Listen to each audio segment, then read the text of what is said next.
नमस्कार मित्रांनो.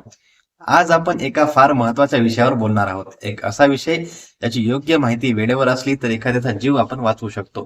तो विषय आहे स्ट्रोक आणि कार्डियक अरेस्ट.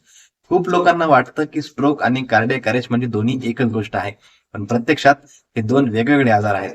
दोघांची लक्षणे वेगळी आहेत आणि सगळ्यात महत्वाचं म्हणजे दोघांमध्ये द्यायची तातडीची मदतही ही वेगळी असते. चुकीची ओळख झाली तर चुकीची मदत होते आणि त्यामुळे वेळ देखील वाया जातो आणि वेळ वाया जाणं म्हणजे जीवाला धोका आहे. आधी स्ट्रोक म्हणजे काय ते समजून घेऊयात. स्ट्रोकला आपण मराठीत मेंदूचा झटका असं म्हणतो. स्ट्रोक तेव्हा होतो जेव्हा मेंदूला जाणारा रक्तपुरवठा अचानक बंद होतो किंवा एखादी रक्तवाहिनी फुटते. मेंदू हा फार नाजूक अवयव आहे. मेंदूचा पेशींना ऑक्सिजन आणि रक्त मिळालं नाही तर त्या काही मिनिटातच कायमच्या खराब होऊ शकतात. स्ट्रोक मध्ये बहुतेक वेळा रुग्ण शुद्धीत असतो. तो बोलायचा प्रयत्न करतो, त्याचे डोळे उघडे असतात, पण अचानक शरीराचा एक भाग साथ देत नाही. सगळ्यात सामान्य लक्षण म्हणजे तोंड एका बाजूला वाकडं होणं, एक हात एक पाय अचानक कमजोर होणं, बोलताना बोबडे शब्द निघणं किंवा शब्दच न फुटणं, कधी कधी चक्कर येणं, दृष्टी धुसर होते आणि काही लोकांमध्ये अचानक डोकेदुखी सुरू होते. स्ट्रोक मध्ये एक गोष्ट फार महत्वाची आहे की त्यामध्ये रुग्ण श्वास घेत असतो आणि हृदय चालू असतं. आता कार्डियक अरेस्ट म्हणजे काय ते देखील समजून घेऊयात. कार्डियक अरेस्ट म्हणजे हृदय अचानक पूर्णपणे थांबणं, हृदयाची इलेक्ट्रिकल सिस्टीम बिघडते आणि रक्त पंप करणं बंद करतं. यामध्ये रुग्ण अचानक कोसळतो, क्षणात शुद्ध हरपतो, श्वास थांबतो आणि नाडी मिळत नाही. हा क्षण सेकंद आणि मिनिटाचा खेळ आहे. जर लगेच मदत मिळाली नाही तर काही मिनिटात मेंदूला कायमचं नुकसान होतं. इथे एक फार महत्वाचा फरक लक्षात ठेवा.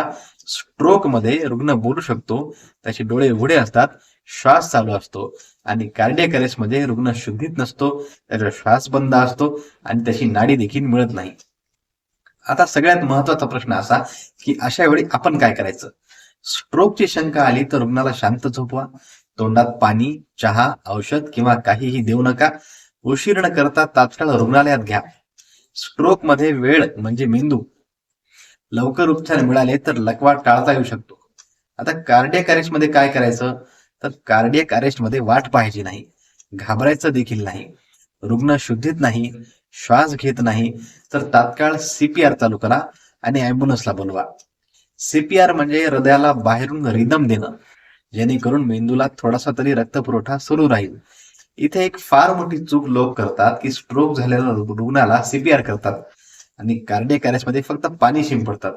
हे दोन्ही गोष्टी देखील धोकादायक आहेत. स्ट्रोक मध्ये सीपीआर लागत नाही आणि कार्डियक अरेस्ट मध्ये सीपीआर हा जीव वाचवतो. म्हणून हा फरक समजणं फार फार महत्वाचं आहे. मी पुन्हा थोडक्यात सांगतो. मेंदूचा प्रॉब्लेम, तोंड वाकणं, हात कमजोर, बोलणं अडखळणं तो स्ट्रोक आहे. अचानक कोसळणं, श्वास बंद, नाडी लागत नाही तो कार्डियक अरेस्ट आहे.